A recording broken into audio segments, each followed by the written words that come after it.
Bonjour, docteur Tiffaine Pinsol. Je suis ravie de vous accueillir sur Tribune Libre. Merci. Vous êtes docteur en microbiologie médicale, spécialisé en résistance bactérienne aux antibiotiques. Tout d'abord, pour commencer, qu'est-ce que la microbiologie ? Alors, c'est la science qui s'intéresse aux microbes. Et dans les microbes, nous avons les virus, les bactéries, les parasites et les champignons. Et comme en général, on ne peut pas être omniscient, en général, on choisit une spécialité. Personnellement, je suis fascinée par les bactéries, donc j'ai choisi la bactériologie.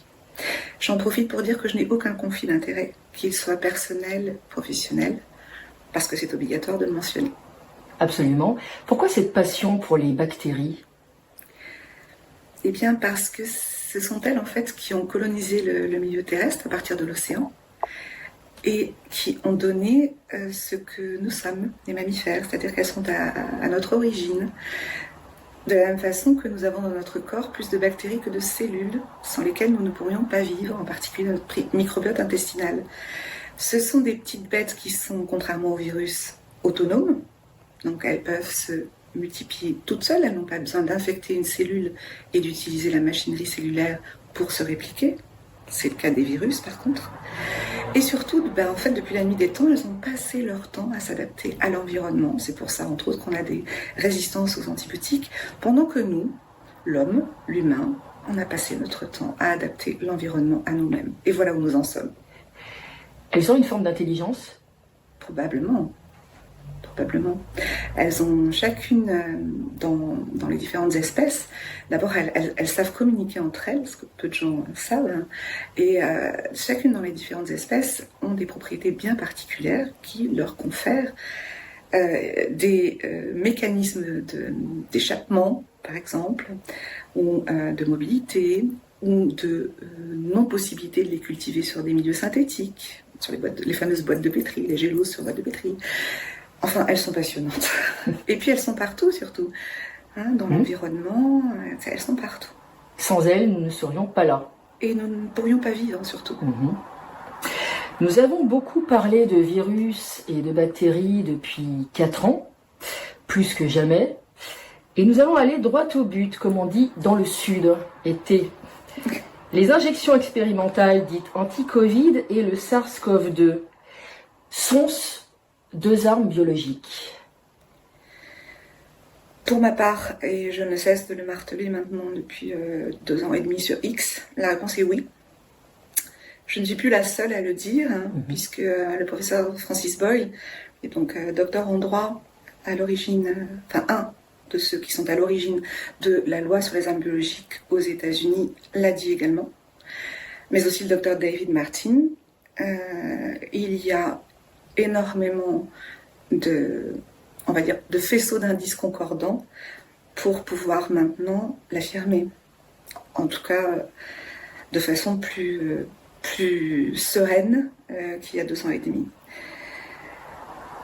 Alors, ce sont des armes biologiques parce qu'il va falloir... En fait, plus exactement, pour moi, c'est la protéine spike. C'est la spike qui est l'arme biologique, puisqu'elle est présente dans le virus, et que c'est sur cette protéine qu'ont été basées les injections géniques. Donc il va falloir parler de la protéine spike pour bien comprendre en quoi c'est une arme biologique. Elle ressemble à quoi, cette protéine ? Elle ressemble à la fusée de Tintin dont on a marché sur la Lune. Voilà. Avec 3 pieds. Les 3 pieds de la fusée, qui en fait sont les 3 inserts du VIH, 3 inserts de glycoprotéine GP120, qui permettent une adaptation parfaite aux récepteurs ACE2 humains, qui permettent donc en fait au virus de fusionner avec la cellule et d'y entrer, donc d'infecter l'homme. Donc cette protéine à la base, donc la protéine du virus, la protéine spike du virus, c'est celle qui est le plus à l'extérieur. C'est celle qui constitue la couronne, comme les petits piquants. Cette protéine spike, en fait, a été manufacturée par bioingénierie, par ce qu'on appelle le gain de fonction. Alors qu'est-ce que c'est que le gain de fonction? Eh bien, c'est donner la capacité à un pathogène qui n'était pas forcément infectieux pour l'homme au départ, de devenir infectieux pour l'homme, d'augmenter cette infectiosité, voire sa dangerosité. Voilà. Il faut savoir que donc la recherche sur les armes biologiques, normalement, est interdite, mais que la recherche sur le gain de fonction, elle, ne l'est pas. Il y avait un moratoire aux États-Unis en 2014, moratoire dont justement notre cher Peter Daszak, un des papas du SARS-CoV-2, un des papas du virus, a été exempté par le célèbre Anthony Fauci, à l'époque directeur du NIAID. Donc, cette protéine spike manufacturée, eh bien, on retrouve presque la même produite par les injections géniques. Je dis presque parce qu'en fait, ce sont des fausses jumelles, des jumelles hétérozygotes. C'est-à-dire qu'elle a été, pour bien comprendre, hein, pour remettre les choses en place. Donc nos gènes, c'est de l'ADN. Cet ADN est ensuite transcrit en ARN messager. Tout ça se fait par l'intermédiaire de codons. Un codon est donc composé de 3 lettres qui correspondent à 3 bases. Puis l'ARN messager est traduit en protéines. Les protéines, en fait, ce sont, dans leur repliement, dans leur structure tridimensionnelle, ce sont des clés qui vont aller ouvrir des serrures. Une fois que cela est posé, pourquoi je dis qu'elles sont légèrement différentes? Parce que dans la séquence d'ARN messager codante pour la spike dans les injections géniques, eh bien, ils ont remplacé une des bases de l'ARN, à savoir la base uracile ou iridine, par des N-méthylpseudo-uridines qui sont synthétiques. Ça, c'est une première chose. Donc, en fait, on a des bases U qui sont non naturelles. Par ailleurs, il y a eu 2 substitutions dans cette séquence, 2 substitutions proline en 986, position 986 et 987. Et il y a eu également, un degré de glycosylation de la spike, donc de teneur en sucre, si vous voulez, de la spike vaccinale, donc la spike des injections géniques, hein, qui est différent de celui de la spike virale. Et cela va lui conférer des propriétés particulières. Proline, ça veut dire? Ah, c'est un acide aminé, pardon. Très bien, oui. C'est-à-dire qu'en fait, dans cette protéine spike vaccinale, 2 acides aminés par rapport à la spike virale ont été substitués par une proline. Qu'est-ce qui se passe en fait quand on substitue un acide aminé par un autre dans une protéine? Eh bien, cela peut changer justement sa structure tridimensionnelle, sa conformation dans l'espace. Donc du coup, cela peut changer les serrures qui vont être ouvertes par cette protéine spike. Ça, c'est la première chose. La deuxième chose, c'est qu'on s'est rendu compte aussi qu'avec cette spike vaccinale, eh bien, il y avait parfois un décalage de ce qu'on appelle le cadre de lecture. Parce que le ribosome, en fait, il va se déplacer comme un petit wagon sur des rails, qui est l'ARN, pardon. Il va se déplacer et il va lire les codons, la succession de bases, et à chaque codon, correspondra un acide aminé. Et en fait, on s'est rendu compte que dans cette spike, justement vaccinale, il pouvait y avoir décalage du cadre de lecture de l'ARN messager, enfin de l'ARN modifié très exactement dans ces injections. Donc en fait, si on commence pas dès le début, tout est décalé. Donc les codons vont pas forcément coder pour les mêmes acides aminés, premièrement, et deuxièmement, surtout, on va pouvoir avoir ce qu'on appelle des protéines tronquées, c'est-à-dire moins lourde parce que la séquence lue aura été plus courte, par exemple. Et ça a été très bien démontré justement dans un papier où il y avait une électrophorèse des protéines. On voyait très bien la grosse bande de spike au poids moléculaire attendu, et puis en dessous, d'autres bandes de poids moléculaire inférieur. Et on ne sait pas exactement ce que sont ces protéines-là et ni leur rôle. Est-ce que par extension, cela explique la survenue ou la réactivation de cancer chez les personnes qui ont reçu cette protéine spike? Alors, ces protéines spike tronquées, je n'ai pas de référence pour pouvoir l'affirmer.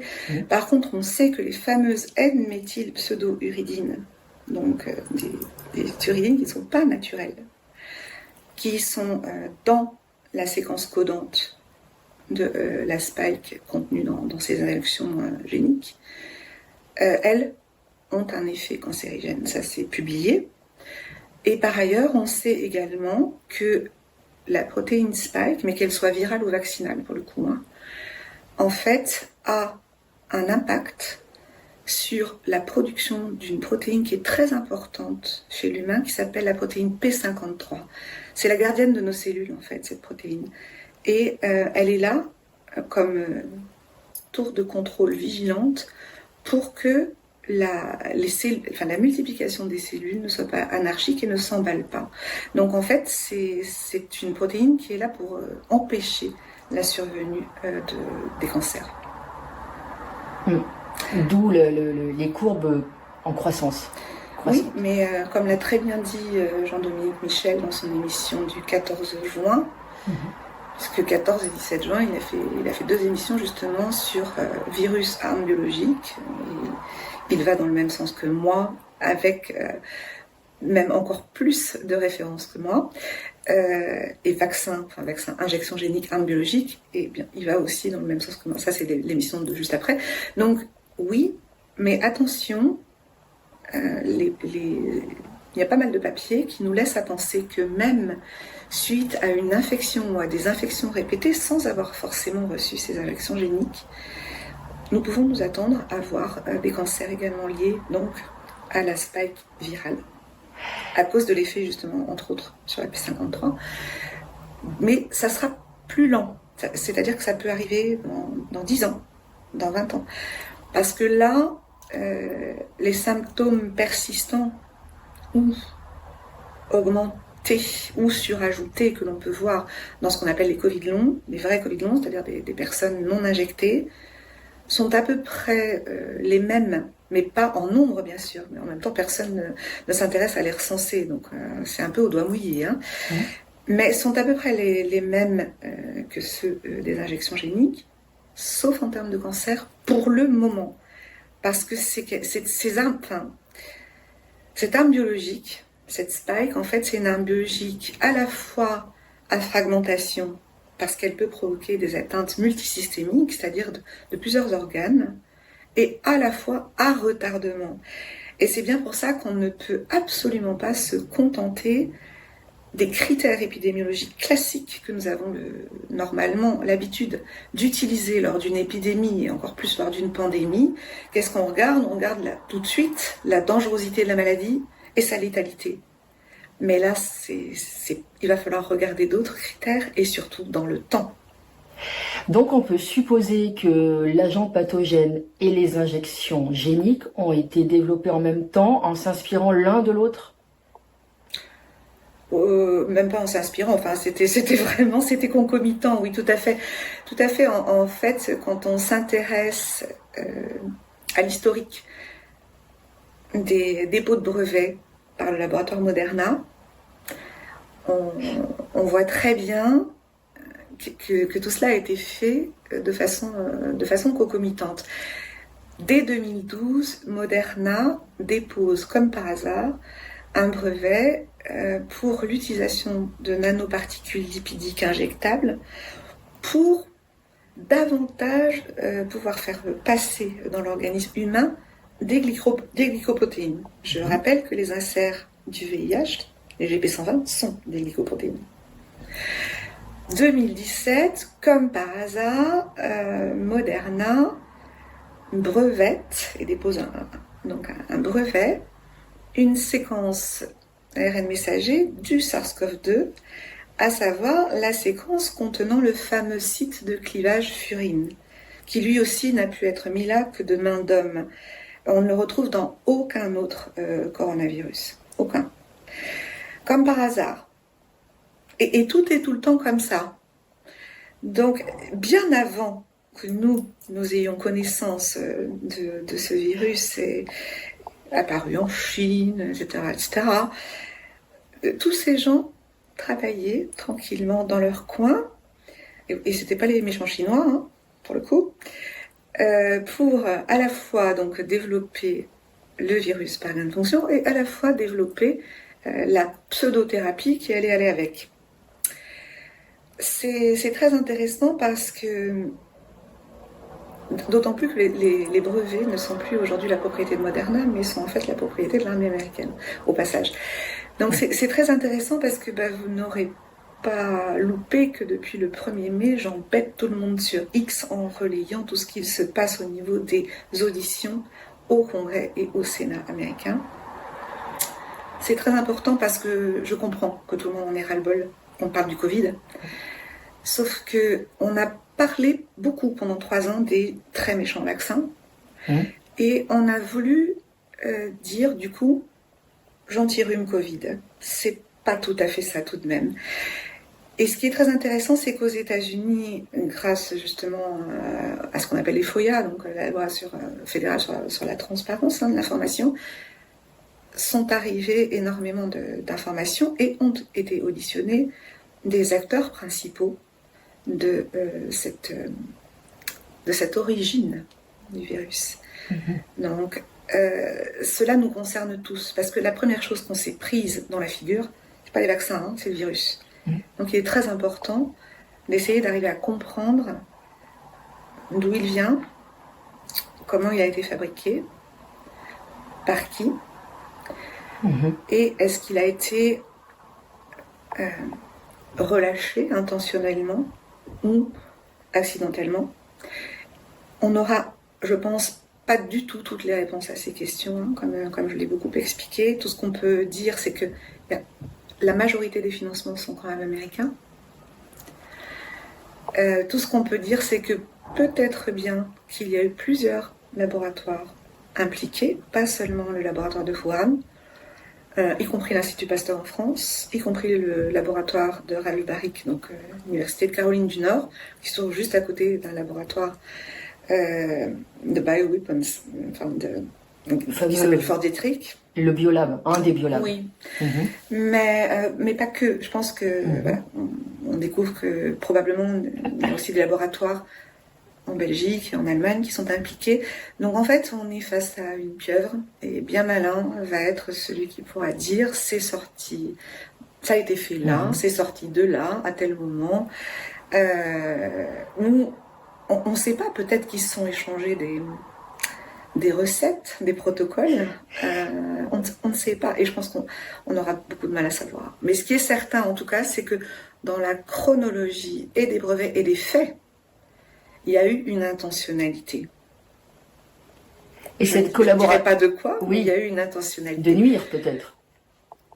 À chacun de ou de dépopulation, puisque c'est quand même quelque chose dont on n'a pas du tout envie d'entendre parler, mais dont on nous parle depuis 40 ans. C'est juste nous qui n'avons pas eu envie d'entendre parce que c'était trop anxiogène. C'est pas depuis Bill Gates, hein, c'est depuis avant. Rappelez-vous, Monsieur Attali, même Monsieur Dumas, paix à son âme, parlait déjà de tout cela. Donc, je crois qu'il ne faut pas se voiler la face, comme on dit dans l'armée, connais ton ennemi. Donc, il faut écouter ces gens-là, parce qu'en général, ces gens-là, eh bien, ils disent ce qu'ils font et ils font ce qu'ils disent. Exactement. Et cet effet de collaboration internationale permet de diluer les responsabilités. Oui. Et d'ailleurs, c'est très intéressant parce que on voit très bien que là, c'est un peu binaire, si je puis dire, parce que il y a beaucoup de choses donc, qui se passent aux États-Unis, et donc il y a un space international qui a lieu chaque mercredi soir, depuis maintenant 10 semaines, avec Bryce Nichols et avec le professeur Jay Bhattacharya, qui justement parle chaque semaine à la fois des avancées, parce que Rand Paul en fait est en train de déposer un projet de loi pour limiter, j'aimerais mieux que ça soit bannir, mais bon, pour le moment c'est plus pour limiter les recherches dangereuses de gain de fonction, puisqu'on sait qu'elles n'ont jamais eu aucun bénéfice civil, jamais, ni en termes d'anticipation de futures épidémies ou pandémies, ni en termes d'anticipation de futurs vaccins qui pourraient empêcher ces futures épidémies ou pandémies. Donc en fait, on finit par en déduire que c'est une recherche déguisée, c'est pas les armes biologiques, et qu'en fait, vu que ça n'a aucun intérêt civil, ça a un intérêt militaire. Et c'est bien pour cela qu'on trouve des agences comme la DARPA, mais également l'implication aussi de la CIA et du FBI.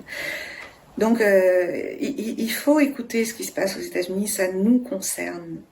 Mais ils sont très binaires, c'est-à-dire qu'ils sont un peu dans une guéguerre USA-Chine. Mais ils n'ont pas encore franchi le Rubicon pour arriver jusqu'à l'Europe, hein, et en particulier, entre autres, à l'Institut Pasteur. Donc j'y travaille, puisque je connais bien Jay Bhattacharya, j'y travaille pour qu'il s'ouvre un peu. Mais c'est vrai que des choses, en termes législatifs, sont en train d'être proposées. Donc ça prouve bien quand même que l'origine du virus est très importante. Et les recherches de gain de fonction sont très importantes. Ce que vous voyez arriver là actuellement, on essaye de vous apporter H5N1 pour vous revendre de la peur. Exactement comme on l'a fait pour le monkeypox. Et or, on sait que ce soit pour monkeypox ou pour H5N1, c'est du gain de fonction. Il y a actuellement, il y a 5 biolabs américains qui travaillent sur le gain de fonction, donc pour augmenter, et surtout pouvoir mieux infecter l'homme, et qui travaillent totalement en freestyle. Hein. On peut dire que ces armes biologiques peuvent être des armes de dissuasion, des armes de destruction massive, et contrairement au nucléaire ou aux armes visibles, sont les armes les plus efficaces puisqu'elles sont invisibles et il est quasiment impossible de déterminer leur origine. Et le coupable. C'est tout à fait le terme qui est employé justement par professeur Francis Boyle. Il dit très clairement que ce sont des armes de destruction massive. Et un biologiste que j'apprécie beaucoup et qui a témoigné au Sénat récemment. C'est très intéressant parce qu'en plus ces commissions d'audition sont toujours bipartisanes. C'est-à-dire que vous avez autant de républicains que de démocrates. Donc il n'y a pas de véritable parti pris. Et donc ce biologiste s'appelle Richard E. Bright. Et c'est un des cofondateurs de Biosafety Now qui en fait justement milite pour l'arrêt total des recherches de gain de fonction. Richard dit que c'est pire que le nucléaire. Il faut bien comprendre que moi, ça fait 3 ans que je dis qu'on est dans la 3e guerre mondiale et que cette guerre, en fait, elle est biologique, elle est sournoise, elle est perfide et elle est contre l'humanité. Il faut bien comprendre que cette arme biologique-là, elle est quasiment parfaite. Quasiment parfaite. Et les gens ont du mal à comprendre ça parce que pour eux, arme biologique, c'est un truc qui tue tout le monde tout de suite. Là, ça va tuer, mais dans le temps. Dans le temps.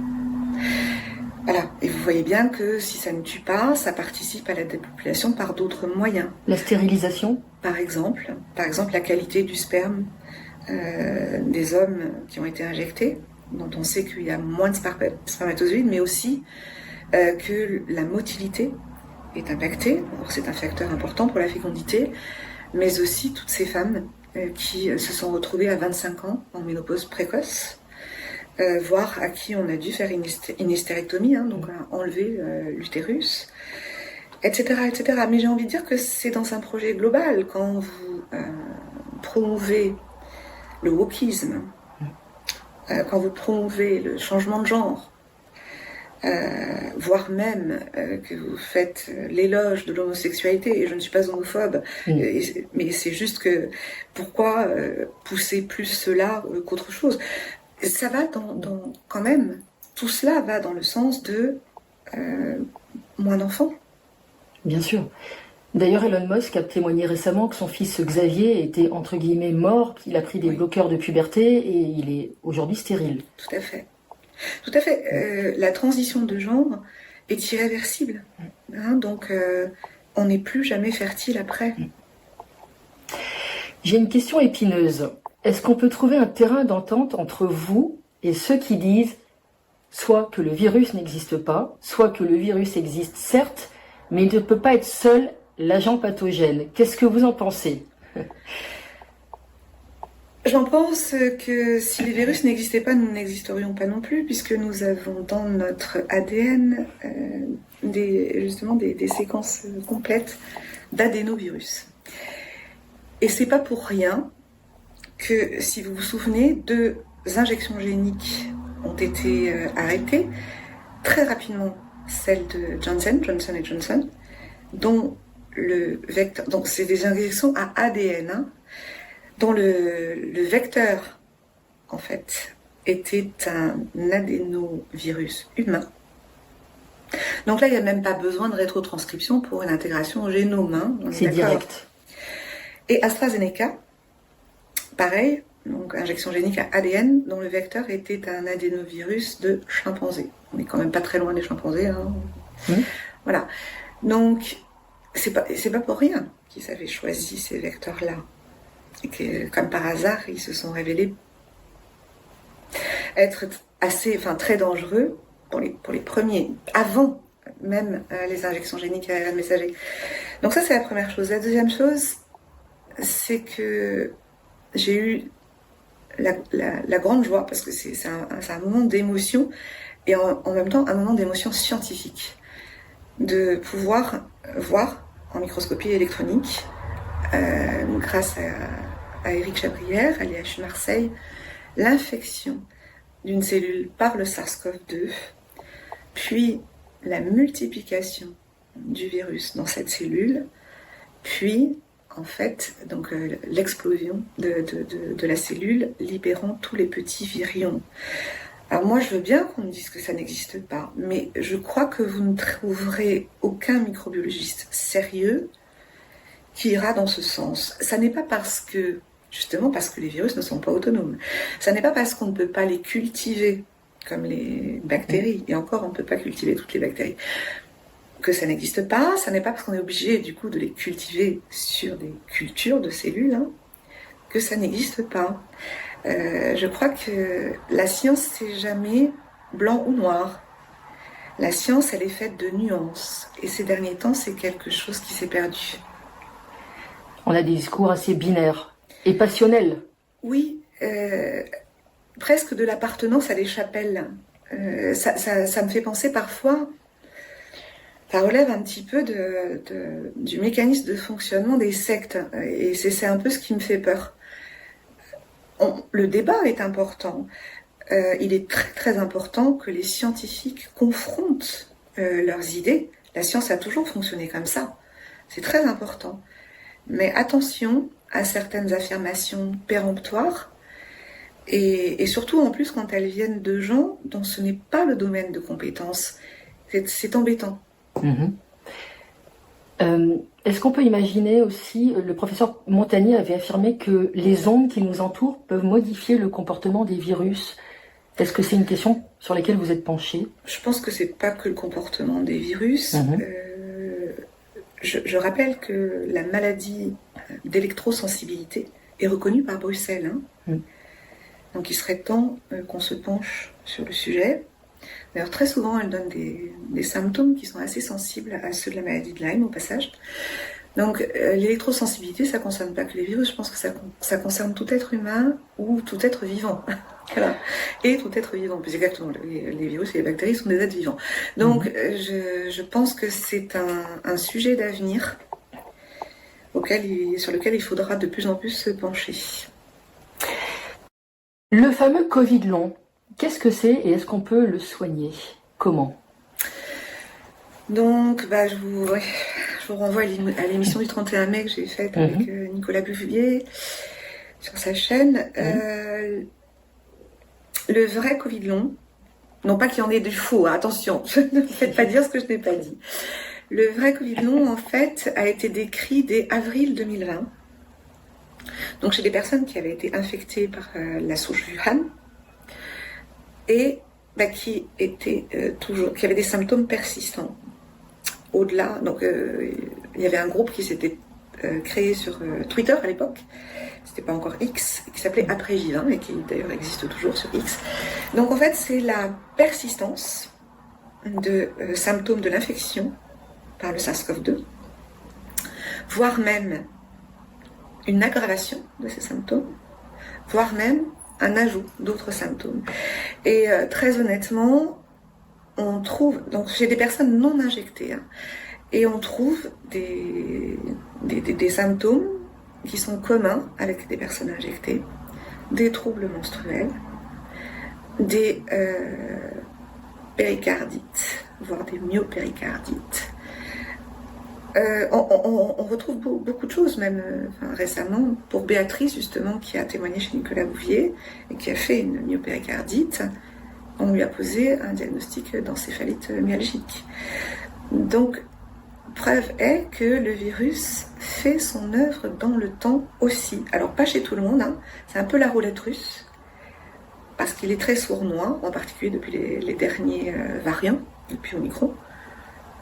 Mais il faut faire attention. Alors, à un moment donné, on a beaucoup parlé de Covid long pour mettre sous le tapis les effets délétères des injections géniques.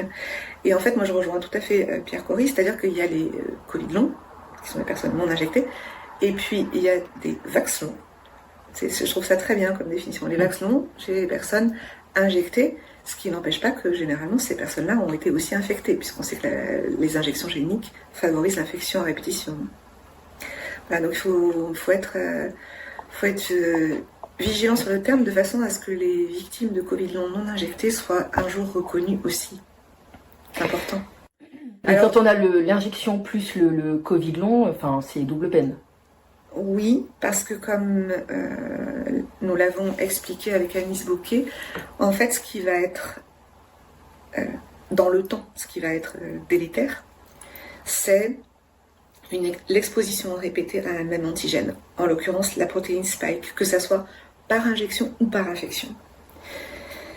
Et cette protéine spike, elle est toxique.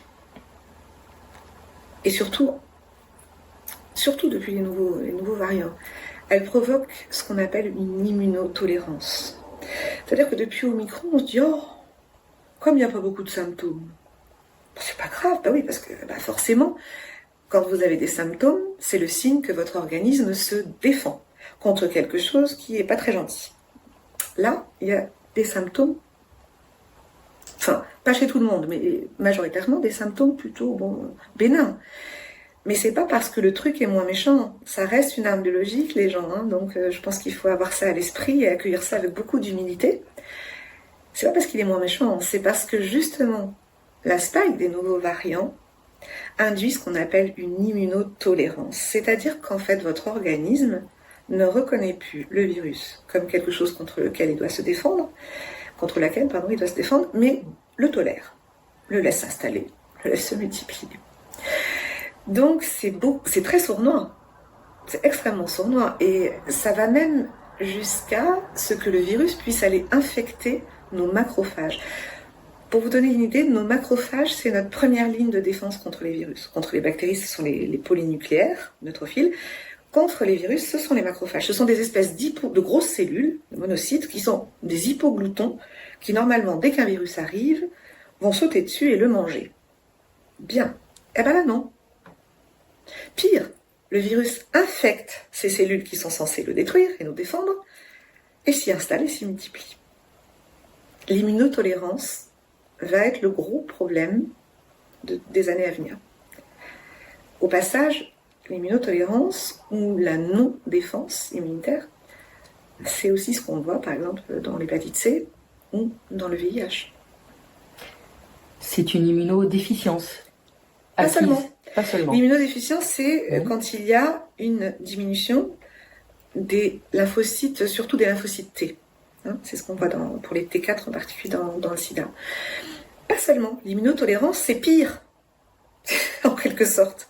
Parce que ça veut dire que on se défend plus. Ça peut donner lieu à des maladies chroniques. Oui. Ça peut donner lieu aussi à des maladies auto-immunes, au passage. Parce que ces injections géniques, elles forcent les cellules du corps, mais on ne sait pas lesquelles, parce qu'elles n'ont pas été vectorisées. C'est pour ça qu'on ne sait pas exactement quel organe ça va cibler, voire plusieurs. Elles forcent les cellules du corps à produire une protéine toxique qui lui est étrangère. Donc les cellules qui vont produire cette protéine toxique dans un organisme qui fonctionne encore relativement bien, elles vont être détruites. Si on est sur des cellules qui ont un taux de renouvellement cellulaire normal, elles seront renouvelées. Si on est sur des cellules telles que les cellules cardiaques ou les neurones, c'est pas la même histoire. On peut craindre l'explosion des maladies neurodégénératives. Oui, mais ça commence à se voir. Et ça commence à se voir, il y a même des cas qui sont décrits chez les personnes non vaccinées. Et ça, c'est lié d'une part au fait que la barrière hémato-encéphalique ne semble pas suffisante pour protéger le cerveau du virus, ni même de la spike, bien évidemment. Que la spike, en plus de ça, est amyloïde, c'est-à-dire qu'elle adore être coupée en petits morceaux. Elle aime beaucoup ça. La spike depuis Omicron, en plus de ça, depuis les variants Omicron, a une affinité accrue pour le cerveau. Et donc ces petits morceaux, ils vont pouvoir aller se déposer n'importe où, y compris au niveau du cerveau, former des plaques. Et ça peut engendrer par exemple des maladies d'Alzheimer, tout comme les conformations bizarres de la spike, en particulier vaccinale, sachant que cette protéine spike a ce qu'on appelle des propriétés prion-like, peut engendrer des maladies à prion. Creutzfeldt-Jakob-like. Creutzfeldt-Jakob. Et Charcot également? Charcot, c'est pas tout à fait la même chose. C'est pas tout à fait. D'ailleurs, il y en a, mais c'est pas ce qu'il y a de plus nombreux dans ce que je vois. Mais je pense que ce qu'on va voir apparaître, ce sont. On a eu tout de suite les troubles menstruels. On a eu tout de suite les thromboses. Mais au passage, il y avait aussi des hémorragies. La spike fait les deux. On a eu rapidement les effets cardiaques. Les prochains effets, en termes d'augmentation de nombre, ça fait 1 an que je préviens, seront neurologiques. Oui, ça c'est clair. Et on risque de voir même des Parkinson ou des Alzheimer chez des personnes relativement jeunes. 200 000 enfants de 5 à 11 ans ont reçu 2 doses du produit Pfizer en 2021. Que risquent-ils justement à leur jeune âge et pour quelles raisons? Ils risquent essentiellement, et particulièrement chez les garçons, mais pas que, ils risquent essentiellement des atteintes cardiaques de type myocardite, péricardite, surtout myocardite. Et je soutiens complètement mon collègue Denis Agré, qui a été le premier à alerter sur ce sujet et qui veut faire une grande campagne à la fois d'alerte et à la fois de dépistage de ces pathologies. C'est la principale pathologie qui est un peu une épée de Damoclès au-dessus de la tête, mais pas que. Il faut surveiller la puberté, en particulier chez les filles. Voilà, voir si tout se passe bien. Il va falloir que l'on surveille que tous ces enfants qui ont été injectés, voir si, lorsqu'ils auront envie de donner la vie, sont capables de donner la vie, sont capables déjà d'être féconds et de donner la vie. Donc, vous voyez, quand je vous parle d'un temps d'observation très long, vous voyez où je veux en venir. Il va falloir vraiment observer tout ce qui se passe là maintenant pendant au moins 25 ans. Des produits pour se nettoyer, ça existe vraiment? Honnêtement, on n'a pas trouvé de solution miracle. Et pourtant, je suis persuadée qu'en tout cas, il existe un antidote, parce que ces fous furieux qui nous ont lâché ça ont forcément un antidote. Même dans le plus mauvais des James Bond, on ne lâche pas une arme biologique sans antidote. Ça n'existe pas. Donc, on n'a pas encore trouvé. Mais il y a des moyens, on va dire, d'atténuer les effets avec certaines molécules, y compris des effets du Covid long. Donc, on est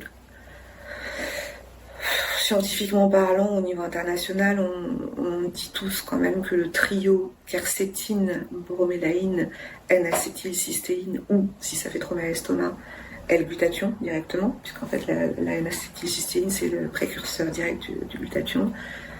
Ça aide. Bien évidemment que prendre de la vitamine C, de la vitamine D, ça aide. Et ça aide aussi le microbiote, puisque comme l'a montré Sabine Azan, chez les triples vaccinés, il y a 80% des bifidobactéries, donc du microbiote intestinal, qui ont disparu. Le microbiote intestinal, pour moi, c'est notre premier cerveau, donc c'est crucial. Donc il faut pouvoir réensemencer correctement le microbiote de ces gens-là, il faut pouvoir prendre soin du microbiote. Et les vitamines, Sabine ne cesse de le dire, les vitamines C et D sont très importantes pour cela. Donc en fait, il y a des petites choses. Jean-Marc Sabatier parle de la spiruline, je suis d'accord, je l'utilise aussi. Tout comme pour le brouillard cérébral que nous avons aussi dans la maladie de Lyme, le sélénium fonctionne assez bien. Certaines vitamines sont importantes aussi, B6, B12, parfois B1. Donc il n'y a pas que vitamine C et vitamine D. Donc en fait, ce qui est très dommage, c'est qu'on n'arrive pas à se mettre tous autour d'une table, médecins et scientifiques, pour être dans ce que j'appelle un partage d'expérience, c'est-à-dire des retours des patients, et pour dire toi tu fais quoi, quel résultat t'as, par rapport à quel terrain, etc. Et en France on n'a jamais réussi à faire ça, c'est très dommage. D'ailleurs vous dites justement que le temps de la science est particulier, c'est un temps long. Oui, le temps de la science, alors déjà n'est pas le temps des médias, mais surtout n'est pas le temps de cette société, parce que cette société, c'est la société de l'immédiateté depuis qu'il y a Internet. Alors vous avez les informations tout de suite par les réseaux sociaux, qu'elles soient vraies ou pas d'ailleurs au passage. Vous avez un mail ou un SMS, la personne s'attend à avoir une réponse immédiate. Et cette société de l'immédiateté ne peut pas s'appliquer à la science. Alors du coup, ça génère des personnes qui sont frustrées et des personnes qui sont hyper anxieuses aussi. Donc en fait, il faut retrouver un peu de calme, un peu de discernement. La science, elle prend son temps et c'est un temps qui est incompressible. Mais on travaille, ça avance. Parce que les gens, malheureusement, avec cette crise Covid, malheureusement ou heureusement d'ailleurs, ils ont été forcés de se mettre à la science, alors que c'était pas forcément leur métier à la base. Et quand on est forcé de se mettre à la science, on attend peut-être parfois des réponses immédiates. C'est pas possible. Donc on respire, on se calme, on n'a pas peur, parce que justement on connaît, et que la connaissance libère de la peur. Et puis on accepte que ça puisse prendre du temps, mais il va y avoir des solutions. Il y a trop de gens qui travaillent pour qu'il n'y en ait pas. Je ne sais pas dans combien de temps, mais il va y en avoir, c'est certain. Et surtout, en conscience, quand on est infecté par cette cochonnerie, qui est tout sauf un rhume, eh bien on se soigne. Et on se soigne dans les 3 jours. Voilà, on a une fenêtre de 3 jours. Après, on soigne plus vraiment la phase virale pure, on soigne autre chose, en particulier l'inflammation. Donc on a une fenêtre qui est très courte. Pourquoi je dis on se soigne? Parce que se soigner, en fait, c'est bloquer la réplication virale. Vous comprenez bien que si vous bloquez la réplication virale, eh bien vous bloquez la production de cette cochonnerie qu'est la spike. Donc c'est pour ça que c'est important. Même si on a l'impression que c'est pas grand-chose, testez-vous, auto-testez-vous. Les autotests, ça marche très bien. Contrairement à ce que certains racontent, marche très bien. Ça marche même mieux que les antigéniques en pharmacie au passage. Et vous pouvez même très bien les faire en salivaire. Ça fonctionne très bien en salivaire. Pas la peine d'aller se ramoner les narines. Ça, c'est la première chose.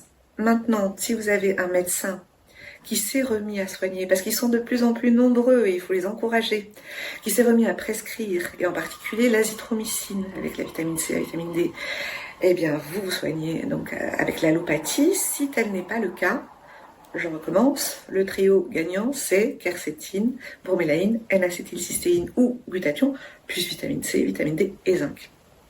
Donc il y a toujours des solutions. Faut pas être défaitiste. Vous dites, depuis 4 ans, on s'y est tous un peu mis, même nous les profanes, mais on a tendance à confondre un scientifique et un médecin. Quelle est la différence? La différence, c'est que la médecine est un art. Voilà, ce n'est pas une science.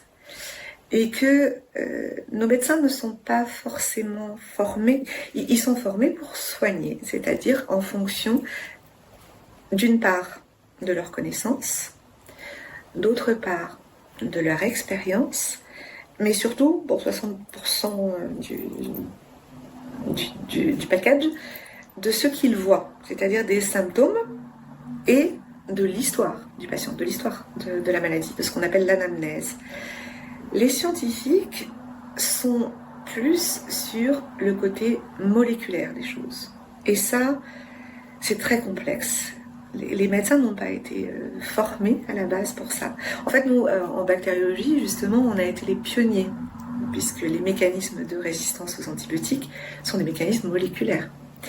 Donc, en étudiant mieux les cibles des antibiotiques, on arrivait à mieux connaître comment les bactéries pouvaient échapper à certaines familles d'antibiotiques et à certains antibiotiques en particulier. Donc, la médecine de demain, c'est celle-là. Hein. Il va falloir qu'il s'y colle. Hein. La médecine de demain, ça sera plus je soigne à une maladie, je donne un médicament, à un symptôme, je donne un... Non, c'est fini tout ça. La médecine de demain, ça va être soigner au niveau des causes moléculaires. Il va nous falloir, je pense, 2 ou 3 générations de médecins pour qu'on y arrive. Mais c'est la médecine de demain. Donc en fait, il faut qu'il y ait vraiment une coopération entre médecins et scientifiques. Pour finir, un sujet qui vous tient à cœur, ces injections obligatoires pour les OPEX, c'est-à-dire les militaires qui sont envoyés sur les opérations extérieures. On en est où aujourd'hui? On en est à peu près toujours au même point. Donc, d'ailleurs, je rappelle au passage que la loi du 5 août 2021, dont l'abrogation a été votée en première lecture à l'Assemblée nationale le 4 mai 2023, donc ça fait plus d'un an, c'est la PPL 991, n'est toujours pas sur la table au Sénat. Ça nous concerne tous, hein. Ça veut dire que comme les populations qui étaient visées par l'obligation d'injection à l'article 12 ne le sont plus par simple décret pondu par M. Braun en une nuit, et bien de la même façon, ils peuvent vous remettre tout ça du jour au lendemain en une nuit par décret obligatoire pour un nouveau virus, un nouveau vaccin, un nouveau truc, enfin bon, bref. Donc il faut que cette loi saute, il faut qu'elle soit abrogée. Ça, c'est la première chose. Malheureusement, les militaires, ils sont souvent à part, échappent à cette levée d'obligation qui a été faite par M. Braun par décret. À savoir que dès qu'ils sont sous le coup de l'instruction, nos élèves des écoles militaires doivent avoir un schéma vaccinal 3 doses. Et à chaque départ en opération extérieure, alors maintenant ils ont retiré des opérations extérieures concernées par les injections les dom-toms de mémoire. Mais à chaque départ de militaires en opération extérieure, sachant que c'est quand même fréquent, surtout quand ils sont jeunes, en plus c'est aussi leur métier, eh bien ils reçoivent une injection supplémentaire. Dans ces militaires, et parmi eux, parce qu'ils sont parfois amenés justement à partir en opération extérieure ou à prendre l'alerte, il y a des gendarmes. Voilà. Donc c'est catastrophique parce qu'on est sur des hommes jeunes, et donc oui, il y a des décès, et principalement d'origine cardiovasculaire, cardiaque, oui. Donc depuis le 7 novembre, je fais ce que je peux avec 2 sénatrices courageuses pour alerter le président de la commission Défense, Santé, Armée, Affaires étrangères du Sénat, M. Cédric Perrin, qui appartient au groupe LR, de ceci, afin qu'il puisse faire pression sur le service de santé des armées et sur le ministère des Armées, pour que cela cesse. Mais pour le moment, vous aurez bien compris que, vu le contexte hystérique politique dans lequel se trouve la France, il n'y a pas de possibilité d'être audible pour demander ceci. Mais c'est très triste. D'accord. Donc là, vous avez des échéances par rapport à ce sujet? Non. C'est porte close. Oui. Je pense que tout le monde attend déjà un Premier ministre et un gouvernement. Donc de toute façon... Et c'est dommage, parce que du coup, là, le Sénat aurait pu un peu profiter justement du fait que, il y avait un grand flottement, et un grand flottement aussi au niveau de l'Assemblée nationale, pour pouvoir se pencher au moins sur la PPL 991 pour abroger cette loi, déjà. On constate d'ailleurs chez ces populations de militaires des augmentations de péricardite, myocardite. Oui, mais comme vous le savez, je peux vous parler de cela parce que des collègues du service de santé des armées et des amis me font confiance et parce que eux n'ont pas le droit d'en parler. Donc oui, Mais la grande muette est décidément très muette. Ils ont un devoir de réserve. Oui. Nous allons suivre ça de près et un grand merci pour toutes ces actions et ces explications, docteur. Merci à vous Stéphanie, c'était un plaisir.